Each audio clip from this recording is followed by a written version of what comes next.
Tonight it is the Chicagoland Speedway in Joliet, Illinois that's going to play host to the penultimate race of the I.T.S. Racing, the Nationwide Series, live on Thursday night's LSRTV. Welcoming you into the broadcast booth. Evan Pozzocco, PD Zeller, going to be up here calling the action for 106 laps. That's going to be 160 miles before we reach the distance. Before we get going here, PD, we got just a couple of minutes left in the qualifying session. I want to welcome you up to the booth for the first time here.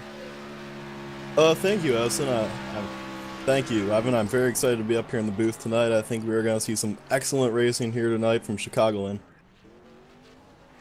So fastest in practice tonight is going to be CJ LaVere, but before we get set on tonight, again, just about 3 minutes left in a 10-minute closed qualifier session. Going to take a step back, and 1 week ago it was the Richmond International Raceway. I'm going to run you down through the top 10 finishers. Stefan Marinak would go to victory lane to number 24, would be able to sneak it out by just a tenth of a second over Mike Kelly. He would finish in that number 2 spot. Bobby Terrell, championship points leader, came home in 3rd. Scott Simley with a 4th place result, and Jay Horton would round out the top 5.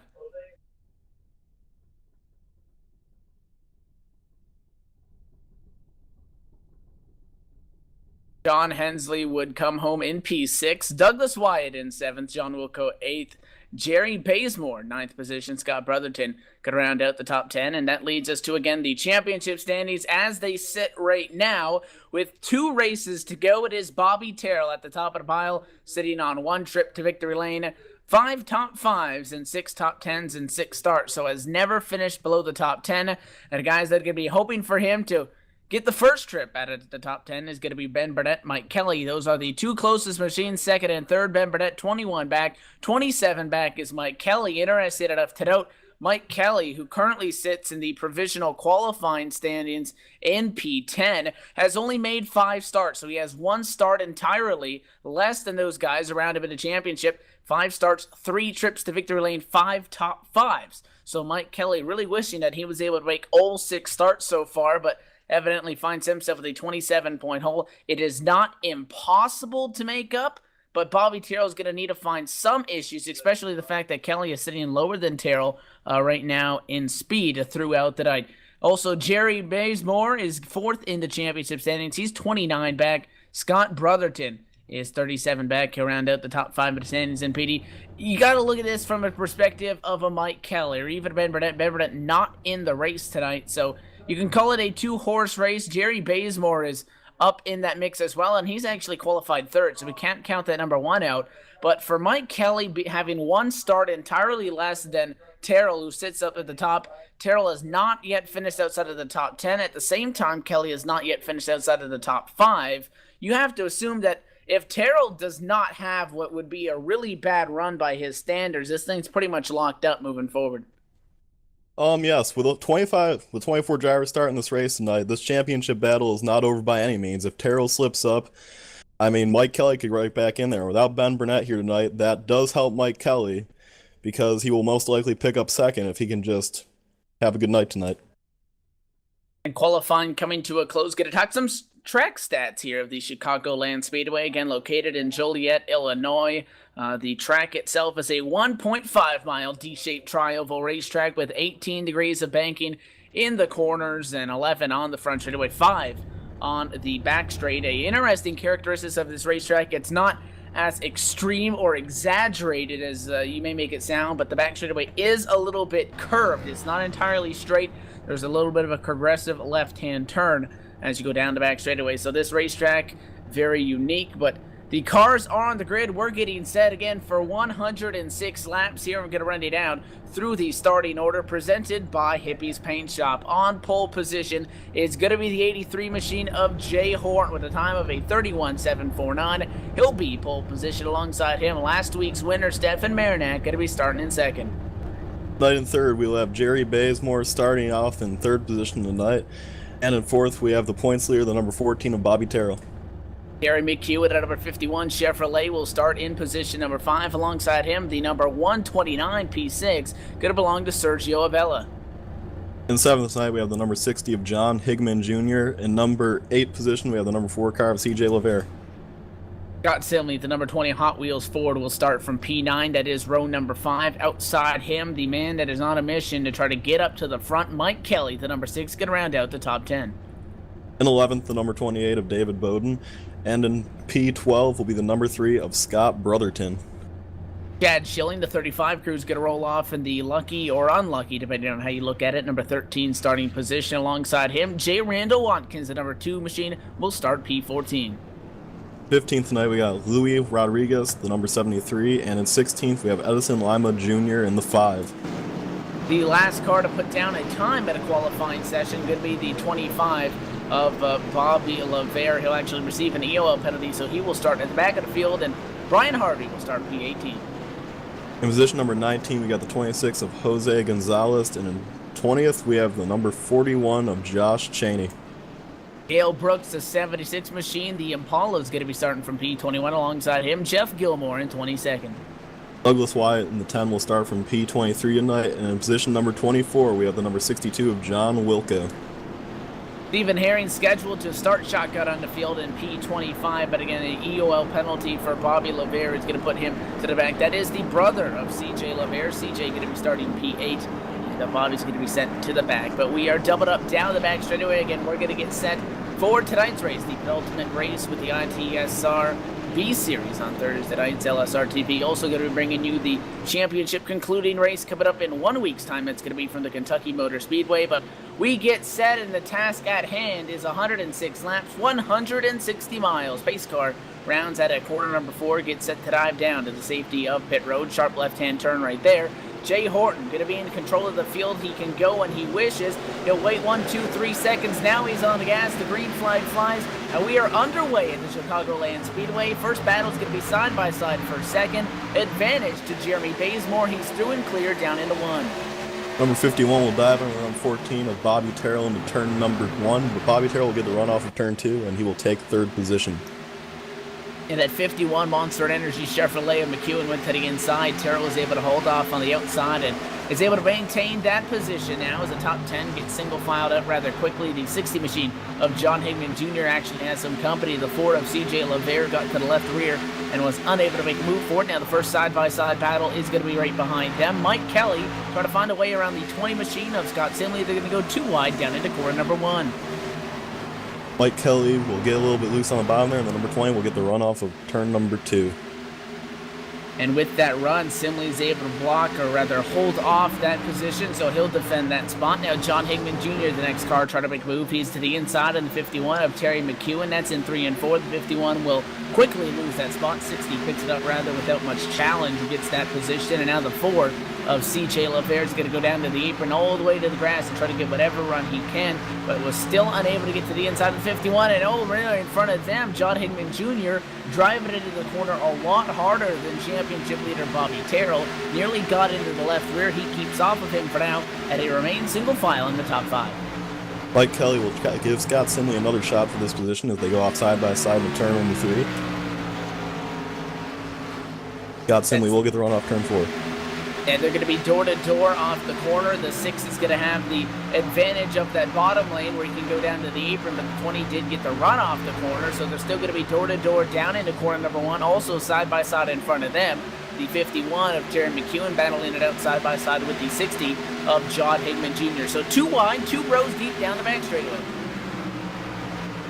And off in turn number 3, the 51 gets in there very well. And we'll get the run off turn number 6. It's turn number 4 is the number 60 will have to check up to avoid the wall. And he overdrove that corner, so he'll dive down in line. But however, the side-by-side battle behind him is going to try to creep up. It is the 20 machine up top. That is Scott Simley trying to make a move. He is side-by-side with the 6, but with the checkup from the 60 as we go side-by-side with Scott Simley here, he's actually going to get up to the door of that 60 machine. So side-by-side with Simley and Higman down the back, and now into 3 and 4. The 60 on the inside lane, 20 on the outside, and a great run through the corner. That 60 machine is flying off the corner. He's got to check up a little bit because the 51 of Terry McEwen was a little bit slower than him off of 4, and that's going to make it a side-by-side battle for P6. Meanwhile, the top 5 remain single file. And the number 60 will get clear of the 51 going off into turn number 2, as the 20 and the 6 of Mike Kelly are side by side heading down the backstretch. The 3 machine now trying to creep into this battle a little bit. That is Scott Brotherton. He looks to the outside lane in 3 and 4, trying to pick up a spot. The 6 machine gets loose, got those left side tires on the apron. That is going to be Mike Kelly going the wrong direction. Now the 129 of Sergio Abellas wants that number 10 spot. It is the 6 at the stripe. But they do battle for P10 there side by side. That is the first side-by-side battle because everybody in front of them, single file, just trying to log laps here again. It is a long one at 106 laps in distance, not yet at lap 10. Leaders working down the back straightaway on lap number 7. Going to get over to side-by-side now inside the top 10. The 20 of Scott Simley to the inside on the 51 of Terry McEwen. That Monster Energy Chevrolet of McEwen has not shown a lot of speed. He qualified 5th, and he's about to drop back to P8. I think that machine not looking too stout, at least, in race trim. No, meanwhile, the 6 of Mike Kelly will get clear of the 129, trying to chase down these leaders so he can get back in this championship hunt.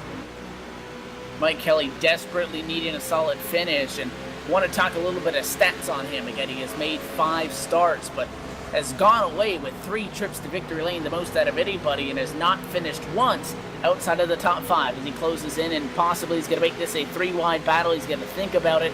And it looks like he will just keep the nose out for the moment. But a very condensed battle from P7 on back.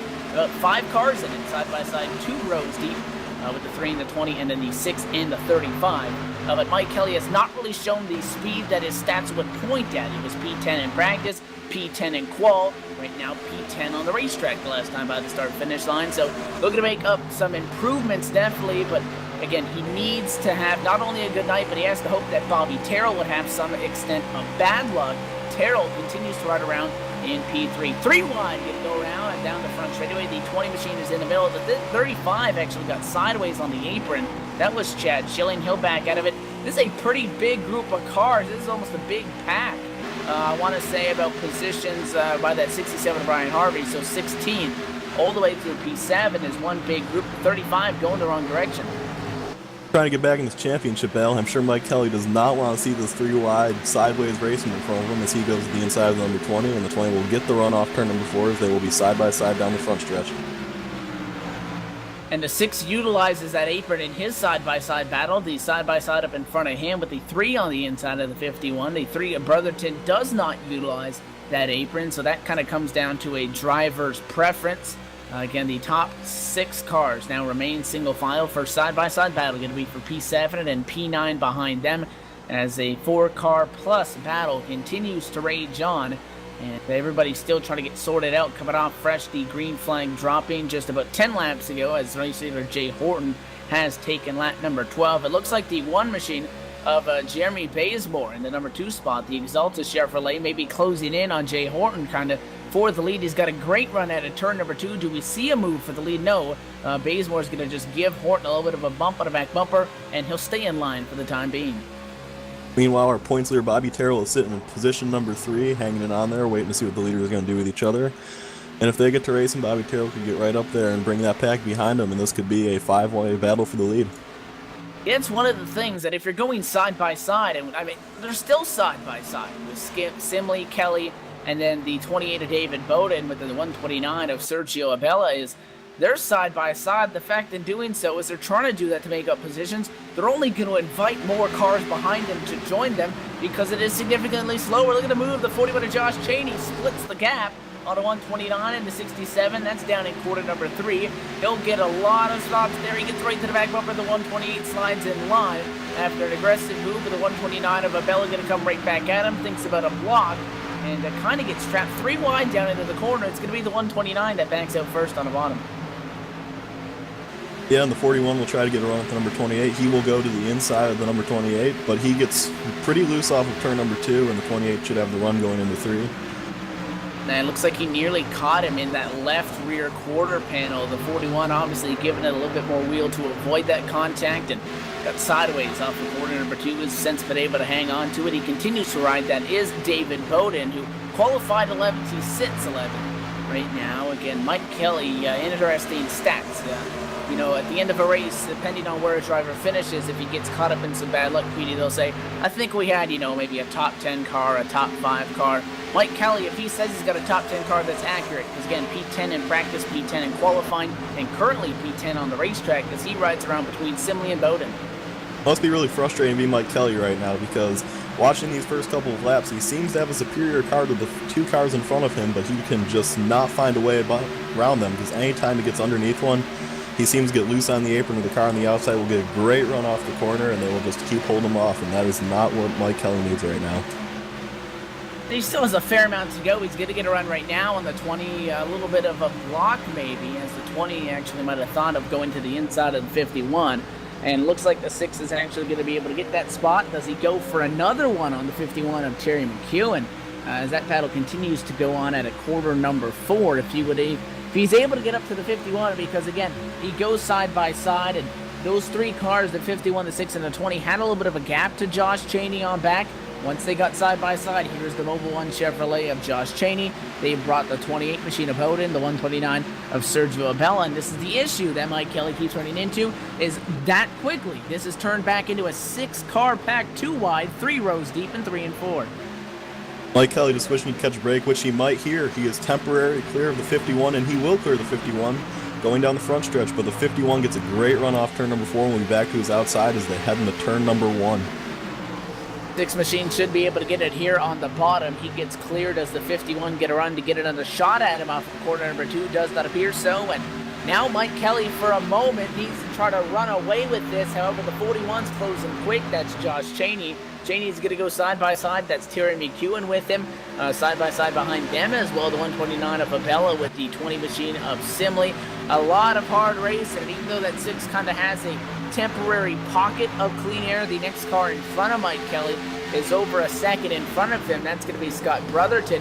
It looks like this 41 of Josh Chaney's on the move after starting P20.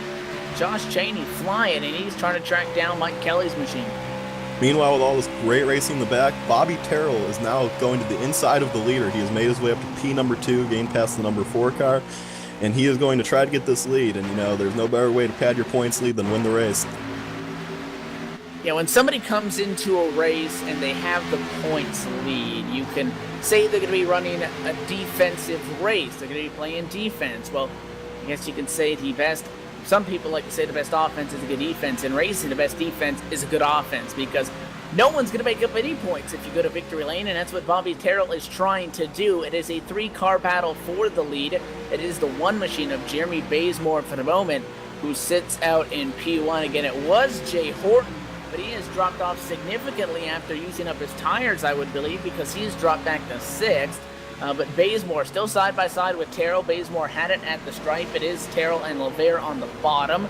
And the 3-car battle rage is on. They have a 1.4 second buffer to 4th on back, so they can battle for a couple of laps, but if they continue to do it for an extended period of time, those guys will evidently start to close in on them. But with the gap that the top 3 have put on them by running relatively single file for the majority of the laps, they've been able to get off to a good lead, and they are still side by side. Terrell, I think, is going to have a nose over him at the stripe. They will go side by side into turn number 1, and Terrell is going to drive it in there easy, probably to get a good run off of turn number 2, and the 1 car is going to stick to his outside here as they exit turn number 2. They are side by side, door to door, and the 14 car will not get clear as the 1 car will hang on his outside and will actually get a decent run off of turn number 2. If you're on the inside lane, you can almost throw it down into the corner. If you're on the outside, you almost have to go up a hill. That's something that you discuss a little bit more at plate tracks where the inside lane has an advantage, but here it kind of swaps out because Terrell's going to be able to drive it in a little bit harder. The difference is that 1 machine up top is going to be able to get that run almost like coming off of a hill off the corner, which then they're going to be back where they started. You see the 14 pulls the nose, the 1 machine a little bit of a run down of back straightaway. We're right back where we started. I talked about how if they continue to run, they had that 1.4 second buffer, PD. It's down to 9/10 as John Hickman Jr. continuing to close in as they remain side by side up front. That second pack must just love seeing these leaders race side by side, because the leaders race side by side, they are taking away each other's aerodynamic pushed in the corners. And now the second pack has seemed to have closed in on the leaders here, as John Higman Jr. and Stefan Marinik have closed in on the leaders. Update, Bobby Lavere has disconnected. He is done with this race. Must have had a problem that we missed. Yeah, taking a look, his 7-up Ford did not appear to have any damage, so the first starting park on the I.T.S. season, we'll call it, Bobby Lavere. And that's one thing about sim racing is in real life, you could have the mechanical problems. Here, you can have not only connection issues, but life can just get in the way. There's so many things that obviously you have to have a system that's running good. You have to have an internet that's running good. There's so many other factors that can get in the way of sim racing. That obviously something caused that 25 of Bobby Lavere to bring it down pit road, and he has pushed it behind the wall. His night is done. He is out of the sim. He will walk away with P25 in the number 25. Meanwhile, up front, they have finally single filed out. Bobby Carroll's going to get it. However, that has allowed John Hingman Jr. to get up into this pack. The 24 of Baranek was able to get up, but once those top three got single file, they have begun to put time once again on John Hingman Jr. on back. And now the one machine overdrives 1 and 2 a little bit. He's going to open up the door for CJ Lavere, and that's going to make it side by side from P2 down the back straightaway as they head into 3 leaders working lap 26. Meanwhile, in the back, that great battle that was raging at one point is still raging as Mike Kelly and Sergio Abello race off into turn number 3. Sergio Abello will clear Mike Kelly. Meanwhile, Scott Brotherton and Josh Cheney have seemed to pull away from that little pack back there.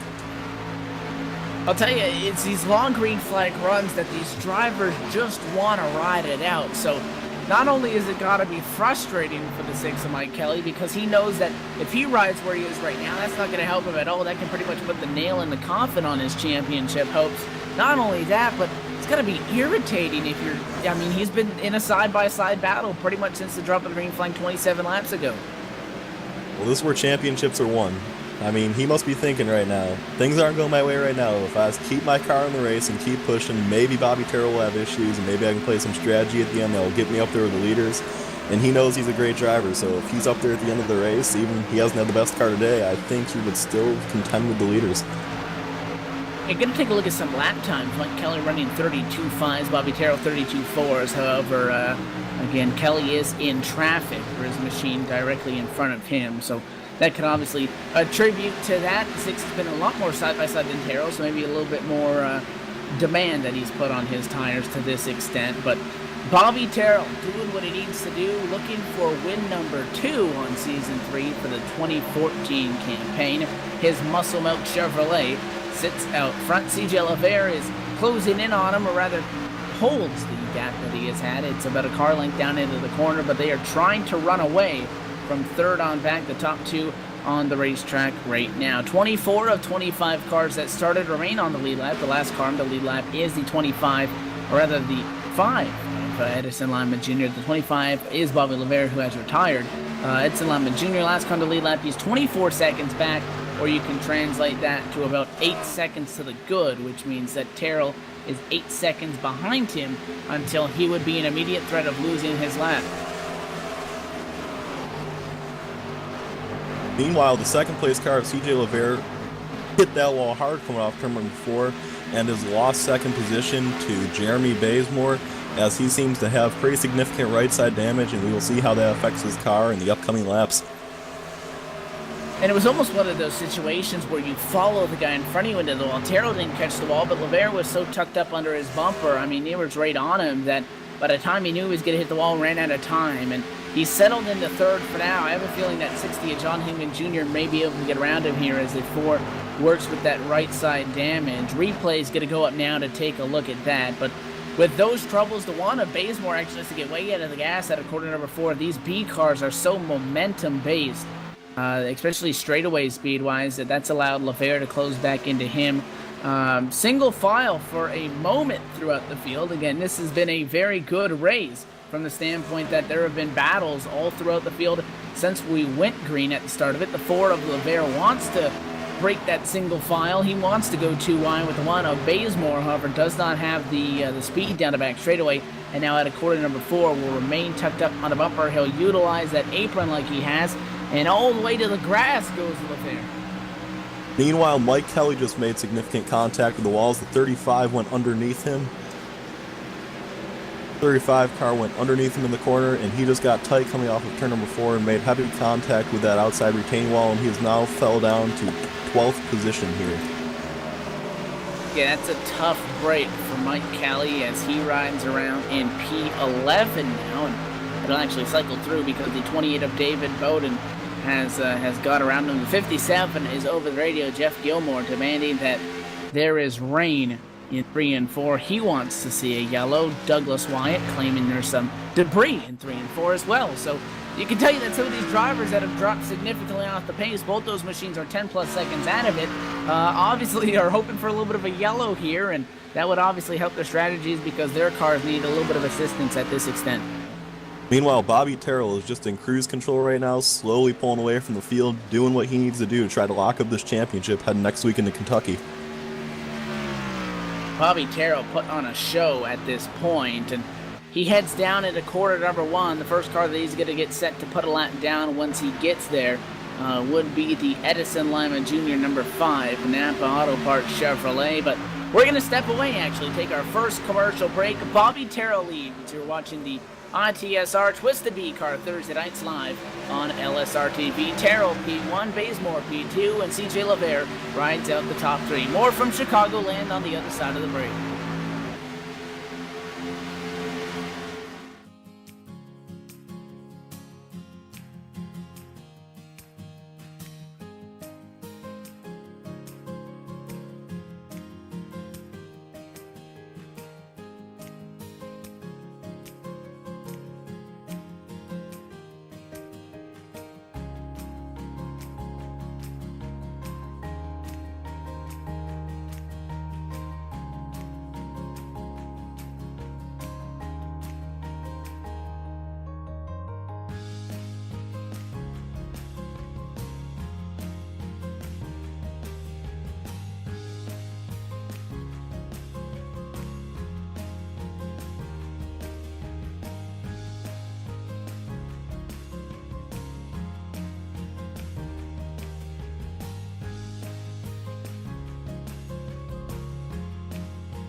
Back live here at the Chicagoland Speedway, as it has been clean and green since the drop of the green flag. Right now, Bobby Terrell currently works lap number 43. He has now a 1.9 second lead. We had a couple of position changes under that commercial break. Petey, what were some of those? Jose Gonzalez got by Mike Kelly, just putting another nail in his coffin as he fell down another position. And Josh Chaney got by the number 4 car of CJ Rivera to bring it up to 5th position after starting way back in P20. We're going to give you a full field rundown as they run right now, presented by Axo Sanitary Services. It is Bobby Terrell, P1, Stefan Marinak at a number 2 spot. John Higman Jr. rides around in 3rd. Jeremy Bazemore has slipped to the number 4 spot. He's actually on the back bumper and has some company as they battle right now. It is P5, Josh Chaney. And one of those big stories is Chaney because he started 20th.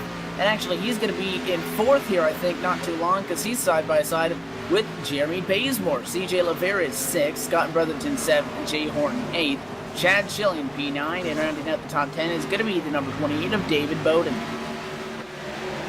Meanwhile, Bobby Terrell just continues to pull away from Stephen Marinak, as he now has an amazing 2.3 second lead, which might be a result of tire wear. He might have saved his tire wears earlier in the race because he is pulling away now, and as you noticed, he didn't really take the lead in the first few laps, but around lap 30 he started going, and when he started going, he basically just went up and took the lead, and now he is pulling away 10th by lap by lap.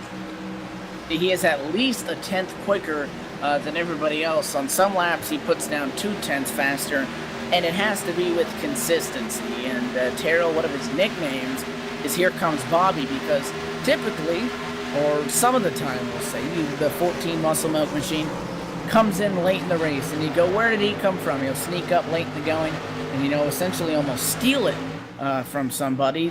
Tonight, not the case. You mentioned the tire wear. He's obviously playing that while conserving his tires, because again, he did not run up front there in the opening laps. He kind of waited for those guys to come back to him. He struggled a little bit. It looks like passing is a little bit of an issue when you're very evenly matched with somebody, because we've seen a lot of side-by-side racing.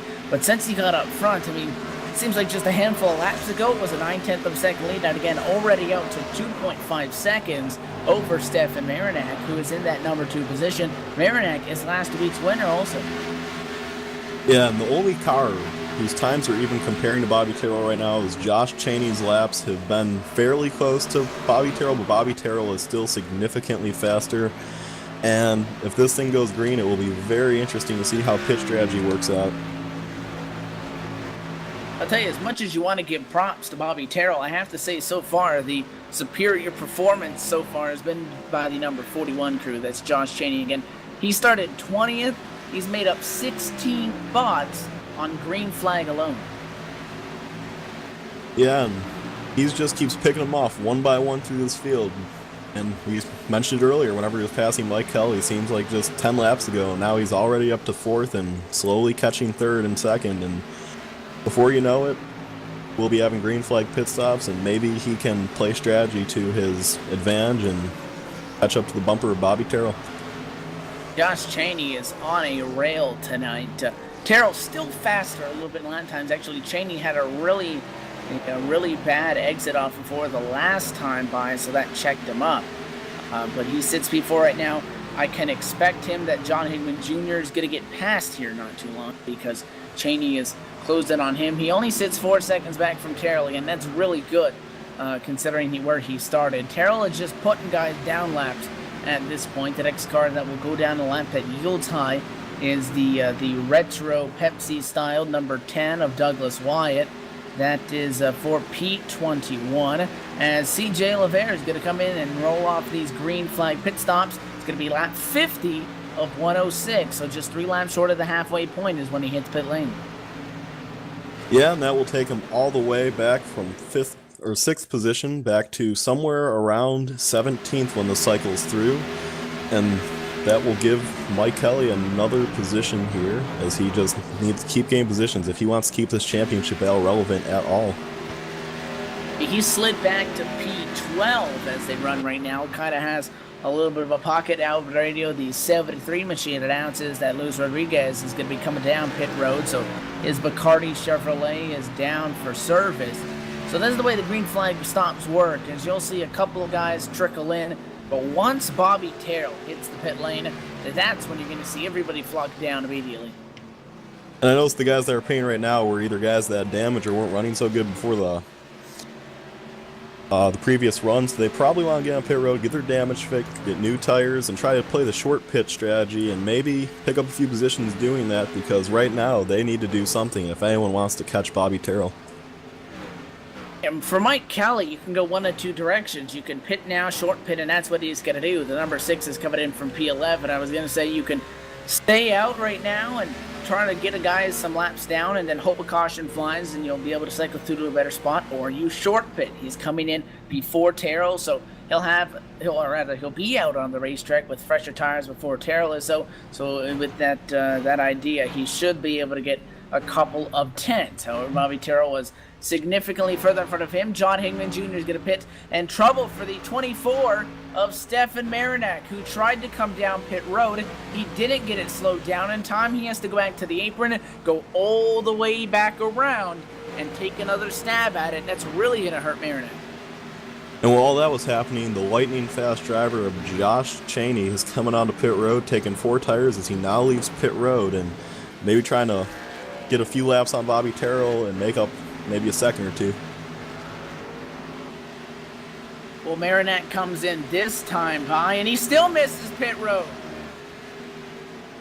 So Stefan Marinak missed pit road the first time, went back around and missed it again, actually entered after the cones, and he's not only going to get black flagged, but he cost himself a lot of time after running top 3, pretty much call his night done. And meanwhile, the leader of Bobby Terrell has hit pit road. It looks like he will take 4 tires here. And he will roll off pit road. Seemed to be a pretty smooth stop. And we will see where he cycles through when this pit stop cycle is over.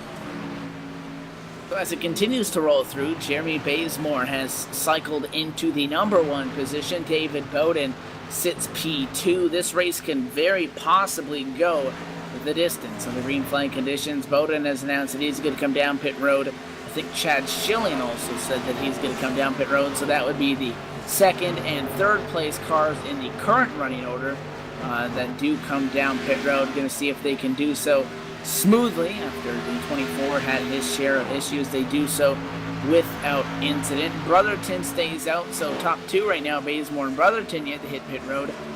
Just to tell you where everything is, it was Terrell who was out front before the green flag started the cycle through. He is the first car 1 lap down, so currently P10, so 9 machines in front of him yet to come down for service. And right now, I'm feeling a little bit nervous about the guys that chose to pit on lap 48 to 51, because a few of them did. And they're going to be cutting it real close with gas, because anyone that pitted from the lap 52 and on mark should be very good on fuel, but them guys, they might not make it. Maybe did not think the short stop strategy through. And typically, these guys are going to logically think, okay, we'll get a couple of caution flag laps in here, we'll save some fuel.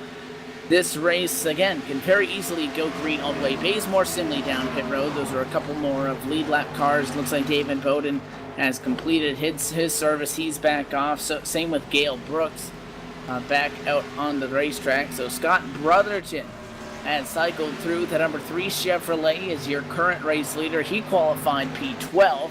He sits out right now with an 8-second gap over Jeremy Bazemore. However, scoring still needs to cycle through because Bazemore and Simley have exited pit road after completing their service. So now Bobby Terrell back on the lead lap. He's starting to cycle up in the standings. The gap between him and CJ Lavere, which is currently P6 and 7, but would be the lead battle, you would assume, is right now at 1 second of a differential between those two. Brotherton still leads. He's able to make it this far on fuel. That's 60 laps. So you got to think that those other guys might be able to make it as well, PD, because the 3 machine has been stretching him. Yeah, and he might have saved some gas early on, or who knows, or maybe everyone else just wanted to pit a little bit early, get the fresh tires. Maybe they knew they could make it on fuel. But right now, Bobby Terrell and CJ Lavere cycle through as the first 2 guys that have already made their pit stops. As Scott Brotherton will pull down to pit road, he has to brake hard as he entered pit road hot. And he nearly took out that cone, got sideways, but he's able to lower down in time.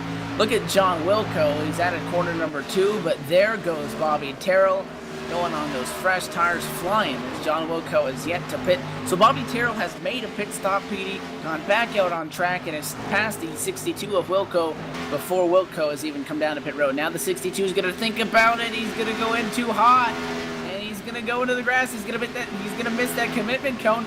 He's actually stopped. He's going to back it up, put it in reverse to avoid the black flag. Well, that's not how you want to enter pit road here at Chicagoland, as he will finally get his vehicle onto pit road very slowly. And maybe he's out of fuel. I think he is out of gas here at Chicago as he crawls down pit road 5 miles per hour, and he had to reset his car. So not only the fact that he missed the cones, but instead of just rolling through and taking the penalty, he backed up and without knowing he was going to run out of fuel. So this tow is going to take longer than that penalty, I would imagine. So John Wilco going to take himself out of this race. Not the only car that we've seen had trouble getting on pit road tonight, and obviously not on purpose, but that's going to make at least 2 machines that we've caught having trouble and essentially taking themselves out of the competition. Yeah, and it's a shame he did that. Maybe he heard his car start sputtering and just overreacted. Oh, Josh Cheney, the number 41, the fastest car all night long, has disconnected. He's out. We'll go back and try to find what happened to the number 41, Josh Cheney. Okay, it looks like Josh Cheney took it hard off turn number 2, made contact with the wall, spun through the backstretch grass, came down pit road, and just decided his car was done for the night. I have to think there's going to be a little bit of frustration because he got out of pit road and he felt like this was going to be his opportunity. I think he actually lost some ground to Terrell under the caution flag cycle, as we're going to put that up full screen. Take a look at the replay there at a corner number 2 and got the wall. We've seen guys been able to limp around with that damage, but again, just kind of sped into pit road, slammed it off the inside wall, and immediately disconnected. So you have to imagine that's got to be a little bit of frustration within itself. And, I mean, if anybody that I thought was going to be able to put up a battle with Terrell was Josh Cheney, he's going to walk away with a P24 result. Yes, and meanwhile, this is given, with all these mistakes, it has given Mike Kelly 2 positions he did not have before. He was running 14th before pit stop started, and he is 12th now, and Bobby Terrell leading that really doesn't do much for him. But, you know, if guys keep having mistakes, he can make up a few positions, and if Bobby Terrell should fall come the end of this race, the points battle may be closer than it would be right now. And we have seen that it is very easy to get a little bit over-aggressive and catch the fence coming off of corners number 2 and 4. We've seen that happen to several drivers tonight, so it's not a realistic thing to think that Bobby Terrell would just catch the fence by himself up front. But it's not crazy. Anything can happen in racing. The Muscle Milk Chevrolet continuing to stretch now on LeVere. It was about a second when they both left pit road. It's been extended to 1.7 seconds, that gap. John Hingman Jr. is third. He's 3.6 back. Bobby Terrell really has a manhandle on this field. Again, the best defense is a great offense. And if they finish where it is now, Bobby Terrell's going to lock up the Season 3 championship. Yeah, and I'm really impressed with TJ LeVere right now. He clobbered that wall coming off turn 4 about 20 laps ago, and he was falling deep through the field, decided to be the first guy to hit pit road, get a little damage fix, get his 4 tires, try a short pitch strategy, and he is currently hanging on strong in second. He has made a little bit of a resurgence here, and it's good to see him get his car fixed and still be competitive. Trouble down the back straightaway, one car hard into the inside wall of the 10 of Douglas Wyatt as heavy smoke pours from his Pepsi Chevrolet. It looks like a self-spin at a corner number 2, and oh, that thing flipped up and over down that back straightaway in the grass. Looks like he caught the gap on the access road, and the transition from the grass to one of those access lanes, he went up and over on his lid down the back straightaway. The number 10 of Douglas Wyatt, as he was running lap 65, 1 lap down. His night is done just like that. That was a really strange wreck, to say the least. Yeah, it looks like he has hit the wall a little bit and got loose and spun through the grass, hit that access road, and his car just caught air and did a blowover and hit the inside wall, hood first on his roof, and got back on all 4 wheels, but he did not feel like his car could be repaired, so he just called it a night. It's not the only time that I've seen one of those access roads cause some people some issues. I have known of one instance that I was able to be watching a race where somebody just had And that was a pretty, I mean, if he didn't hit that access road, I think he still would have caught the fence pretty good. But at the old configuration of Phoenix, I saw somebody have a little measly spin, but because of where they caught that access road, they actually got flipped over, stuck on their lid, and that little spin out that they got for getting on the brakes too hard to avoid wreck actually in front of them ended their night. So those access roads can be very unforgiving, and they're going to take Douglas Wyatt out of the race. Yeah, and meanwhile, Bobby Terrell is just still pulling away from this field. He now has a 2.3 second advantage on CJ LeVere as John Hickman trouble Jr. in 1 and 2.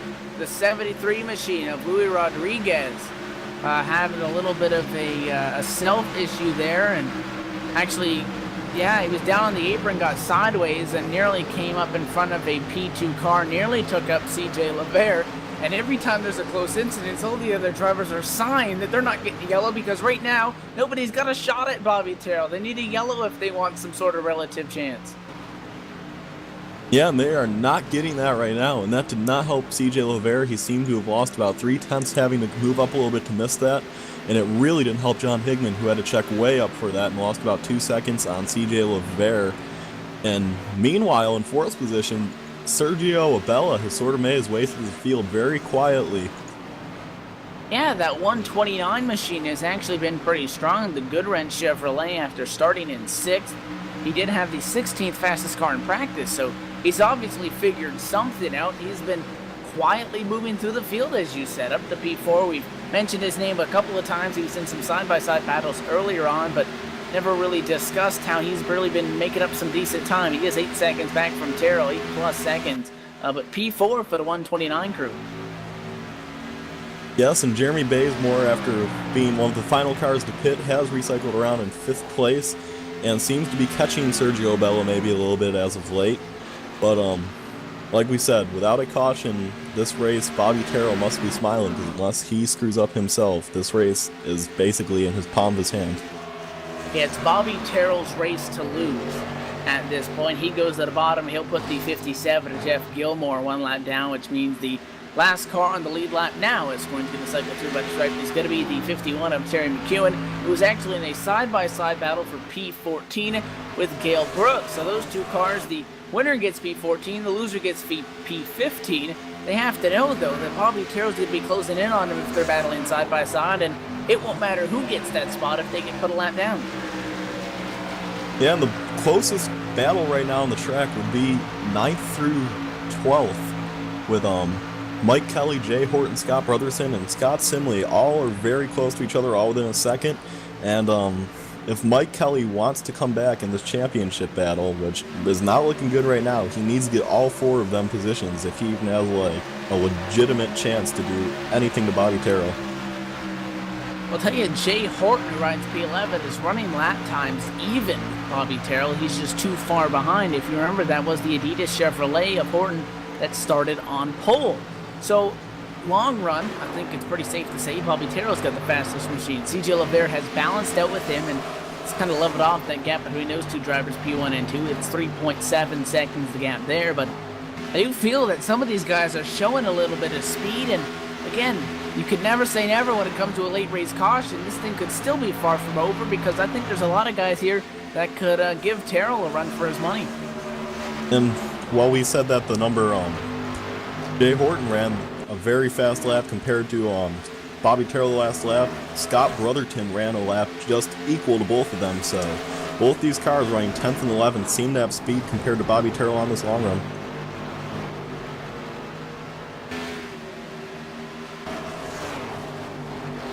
Meanwhile, the number 3 car of Scott Brotherton is caught up to Scott Simley, and he will get to his bumper going down the front stretch as we approached lap 76. The leader, Bobby Terrell, is pulling away from this field still out here. He is 3.9 seconds ahead of CJ LeVere as he crossed the start-finish line, and he is slowly catching the lap car of Louis Rodriguez.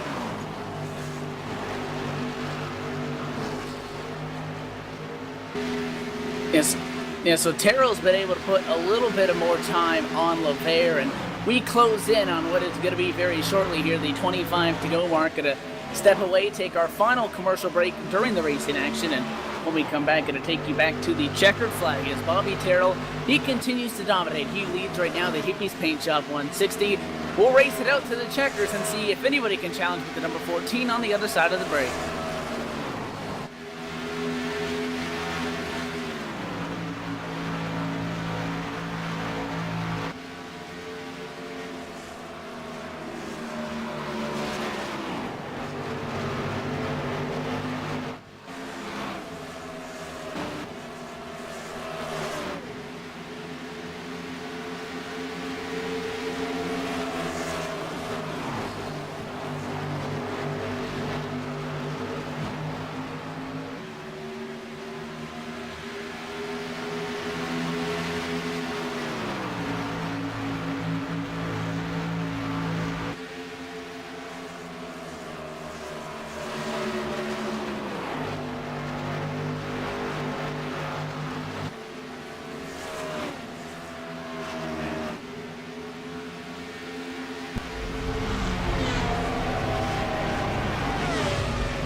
Back live at the Chicagoland Speedway here in Joliet, Illinois with the I.T.S. Twisted B Car Thursday nights. Bobby Terrell continues to lead.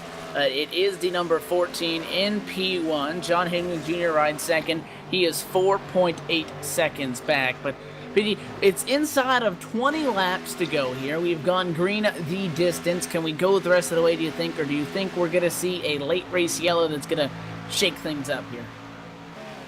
I'm going to call it right now. Caution with 10 to go. Someone loses it. Well, we have seen our fair share of slip-ups. We've seen a couple of wrecks. They just didn't bring out yellows. And these races tend to go that way. If you're race leader Bobby Terrell, the goal that you're going to be looking for is lap 102. Because once you get that point, a caution would essentially end the race. There are no green-white checkers, no overtime, cough iRacing. But a 14 of Terrell is basically racing it out to that mark. There are a couple of battles going on mid-pack that are still up for grabs. There's a 3-car battle with Brotherton, Silly, and Horton. That's P9 through 11. They're separated by about a second each. But you were talking under the break that Mike Kelly's got to be feeling desperate at this point. Again, he's P12, the number 6 machine. He's 22 seconds out of it. And if he does not get something major, you can kiss that hope at a championship goodbye, or at least the Season 3, the third segment portion of 2014, that went away, as the 6 machine has not had the performance that he has had in previous weeks when he needed it the most. Yeah, and the only reason I said it was going to be caution 10 to go, because right now they're tired and they're angry, and they just want to get every position they can right now. It's go time. They don't see a caution happening, so they're going to drive their car more than their car has right now. And they're on very, very, very old tires, and being frustrated, old tires, and really, really hungry to get positions, that's not a very good combination, and we could see some late action here due to that. Been a while, but Brian Harvey has disconnected for the race. His night comes to a premature close. He will finish P22, the number 67, so that leaves us with 21 cars still on track. 2 of them are 3 laps down. That would be P20 and P21. 2 of them are 2 laps down. That would be 18th and 19th, and 2 of them are 1 lap down, 16th and 17th. Everybody else on the lead lap. Jeff Gilmore, actually it's Terry McEwen rather, the last car on the lead lap, 30.4 seconds back.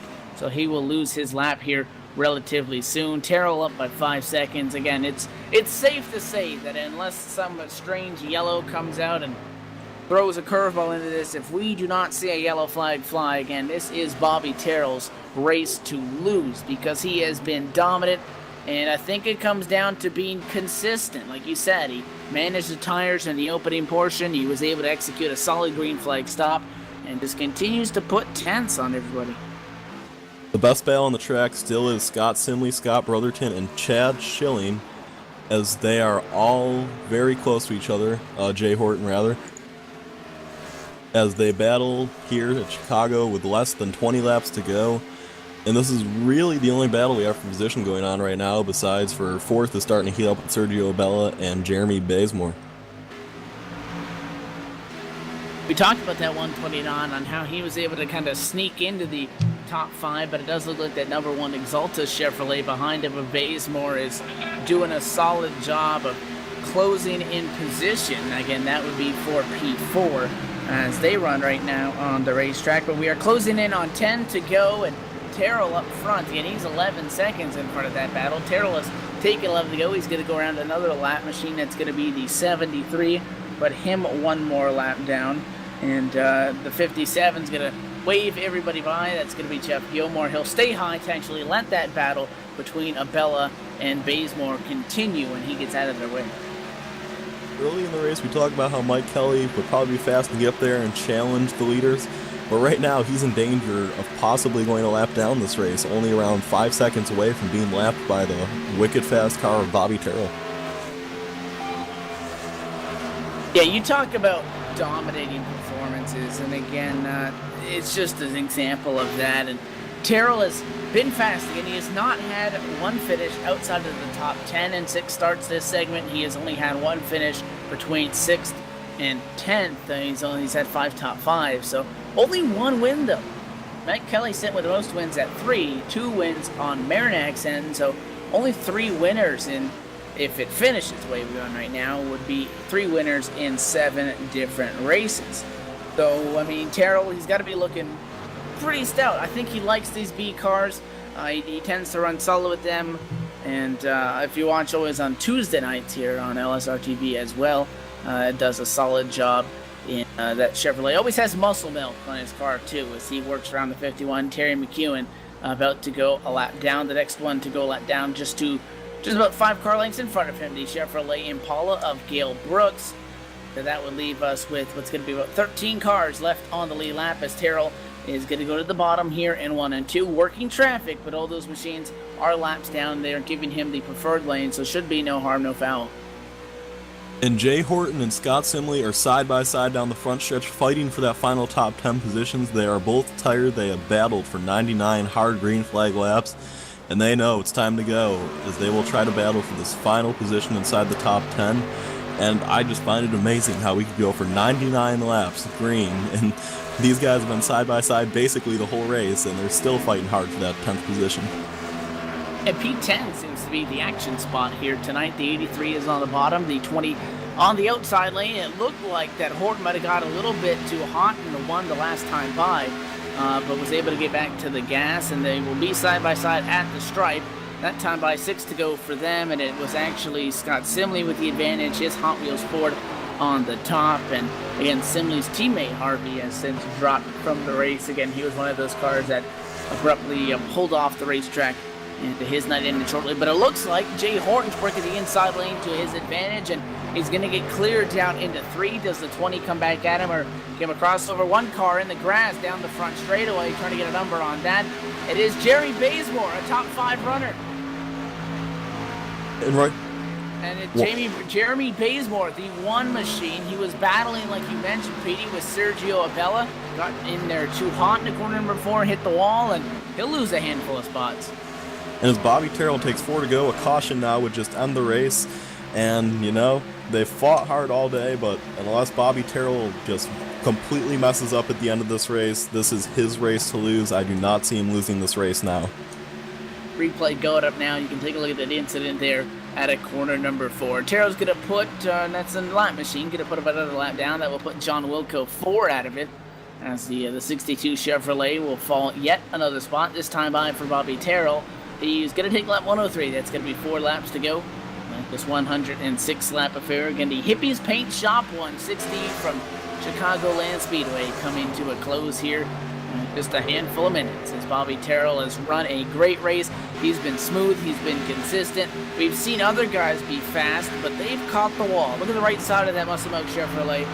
Pretty clean compared to the rest of the guys, and I think it's one of those cases where the most consistent, the guy who's smoothest, is going to dominate, especially when it comes to green flag races, and he'll take 3 to go and continues to just put time on the rest of the field.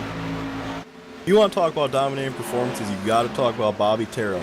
He took this lead about on lap 20, and he has never looked back. He started putting tenths and tenths and tenths on the field, and throughout this whole entire ginormous green flag run, he has put more tenths on the field. He now has a 6-second lead over John Higman Jr., and he's basically had the lead this whole entire time, never once making contact with the wall or another vehicle. He had a very smooth pit stop, and whenever you are just snapped right like that, you are gonna win races. And 2 laps to go for the Muscle Milk Chevrolet, and John Higman Jr. is just now starting to run lap times even with him. But actually, John Higman Jr. did put down a faster lap time than Bobby Terrell by 5/1000 of a second that time. But unfortunately, even if caution were to fly, nobody else is going to stand any shot, because Terrell's coming to take the white out of 4. And Bobby Terrell will take the white flag here from Chicagoland, as he had just drove an amazing race here today, as he looks to put the final nail in the coffin of Mike Kelly, who actually just had a little bit of a miss-up and has fallen back to 13th position. And he will take his vehicle out of turn number 2, knowing that he has dominated this race, and this is a performance of a championship we've seen here today, Evan. Ironically enough, the final car that he's going to close into is the number 6 of Mike Kelly. Kelly will finish as the last car on the lead lap, but Bobby Terrell at a quarter number 4, a dominating performance. Checkered flag in Hippy's Paint Shop, 160 to the Muscle Milk Chevrolet team. And again, we mentioned Mike Kelly, who needed to beat Bobby Terrell and beat him by a lot here tonight if he wanted a shot going into Kentucky for the Segment 3 championship on the 2014 campaign. Not going to happen. John Higman Jr. will come home in second, and Sergio Abella, the 129, is actually going to be able to take him top 3 spot. DJ Lavera will bring it home in 4th after coming back from making hard contact with the wall today. David Bowden kind of came from nowhere and took a top 5. Jeremy Bazemore, besides going in the grass late in this race, still manages to finish 6th, and Jose Gonzalez will finish 7th in a great run today, talking about how he might have done strategy in this race had there been a caution, but he never got the opportunity. He's able to pick up a lot of spots, actually, after qualifying in 19th. He comes home in 7th, and we're going to step away, take our final commercial break on the evening. When we come back, we'll run you through the rest of the finishers, hopefully be able to talk to the top 3 and get you set for 1 week's time, where the season finale is going to be live on LSRTV. That's going to be at the Kentucky Motor Speedway post-race show coming up on the other side. Don't go anywhere.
Back live at the Chicagoland Speedway, as after 106 laps in the Hippy's Paint Shop 160, it is a dominating performance.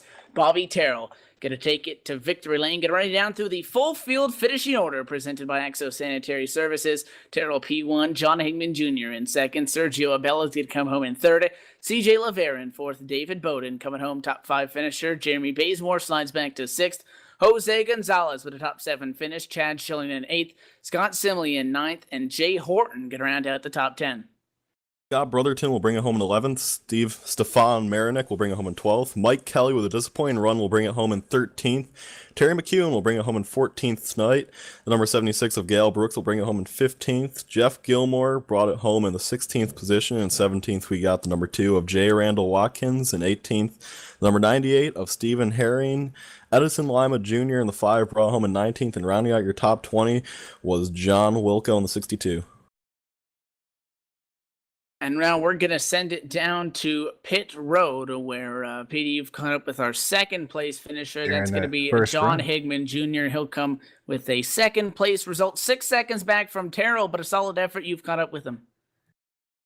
Yes, I have. John, you just drove an excellent race today. Do you think you had anything for Bobby Terrell if a caution came out? I would give it a shot.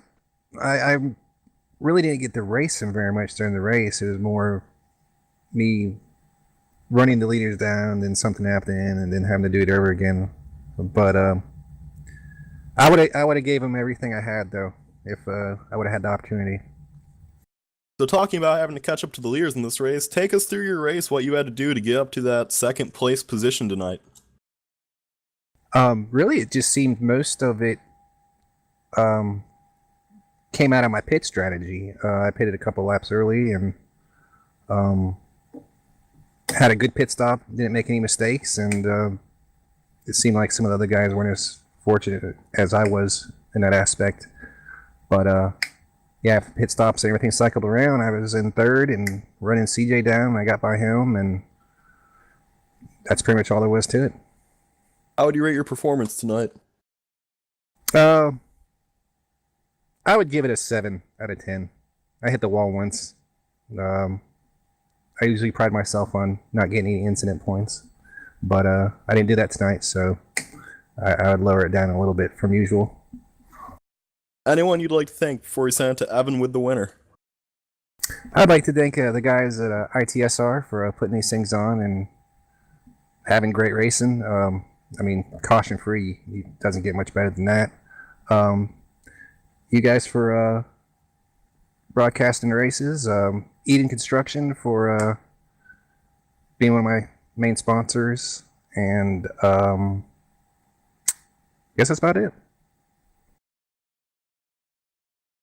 So that is John Higman Jr. He will come home with a P2 result tonight, but the man that dominated it all, and it wasn't even close, Bobby. You had to come into tonight and hold off Mike Kelly, who would be your biggest competition here in the championship standings. The best defense for you is a great offense. You go to victory lane, you put a spanking on the rest of this field. How'd you get it done?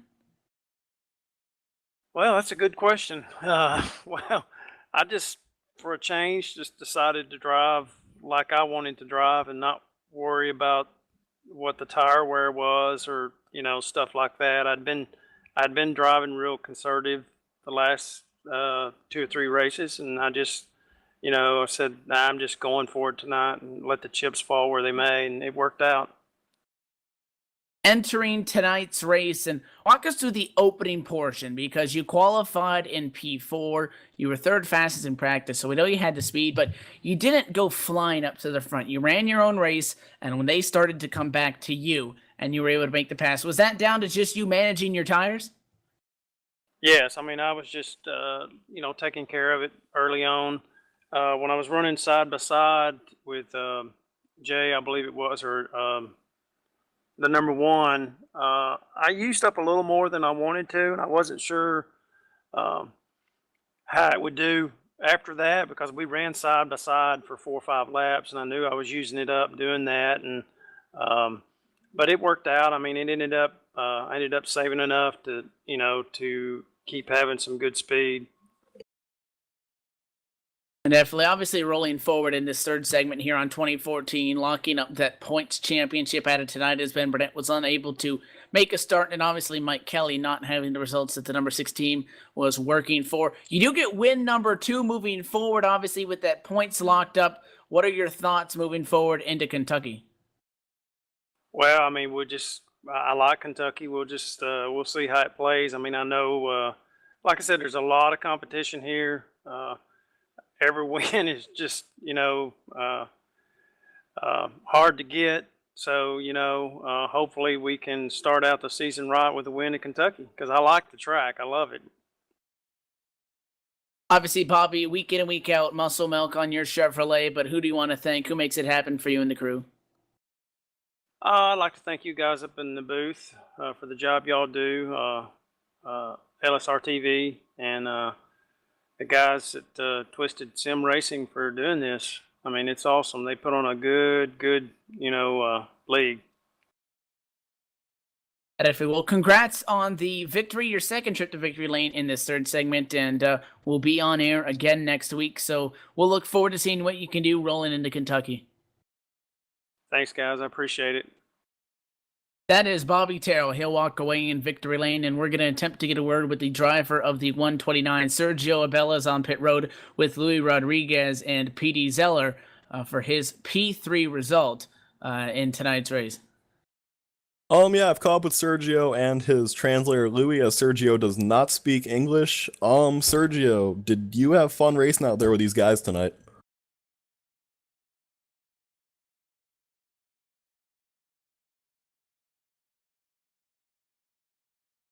Yeah, he said yes. Is there anyone Sergio would like to thank tonight? He said he was trying at the beginning. He got trouble a little bit with his shift on the 40 gear, but he tried to handle with the group. He said he's a very competitive people in here. All right, well, is there anyone Sergio would like to thank before we send it to Evan with our closing?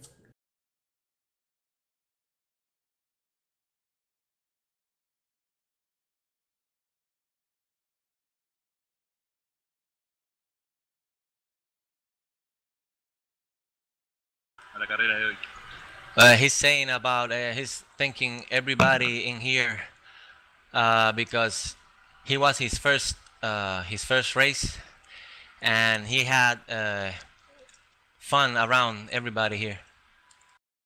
All right, well, Sergio, glad you had fun in an awesome run to come from way in the back today to finish P number 3. And I'm going to send it off to Evan to give us our closing. I want to thank Luis Rodriguez, him and Sergio talking and giving us Sergio's reply. So that's a very cool deal. Sergio Abella comes home in position number 3. But the story tonight is Bobby Terrell dominating in the championship, dominating on the racetrack tonight. Petey, before we step away from the microphone and get set for next week, what are your closing thoughts on tonight's race that did not see even one caution? All the drivers drove very, very smart today. This being my first time watching this league, honestly, my anticipations of this race, I expected to see somewhere around 5 to 4 cautions, and that just didn't happen. They all kept their head on their shoulders. They all stayed calm. There were a few little mistakes, few little wrecks here and there, but nothing big. And everyone did an excellent job driving tonight, and I think it's going to be great next week in Kentucky, and I just got to thank everyone at LSR for giving me the opportunity to do this. It's not like the race was boring. We had no cautions, but again, the beginning of the race, we were 2 wide for about 30 laps for 10th place, 3 wide at some point. So, again, a very strong showing for the ITS. Our guys want to thank them for coming on with LSRTV. Obviously, tonight being broadcasted, tomorrow the final race of their 3rd segment on the 2014 campaign. Going to be at the Kentucky Speedway. That's going to be for 108 laps to close out the championship. That does it here tonight. On behalf of executive producer Laura Lawson down in the production hall, pushing the buttons and getting us on air. Thanks, PD, for joining me up at the broadcast booth, keeping me company. My name is Evan Pizzoco. That does it this week. Chicagoland Speedway is in the books. Bobby Terrell goes home the big winner. We will see you in 1 week's time, same place, same time on LSR TV. Kentucky closes it off. We'll see you next week.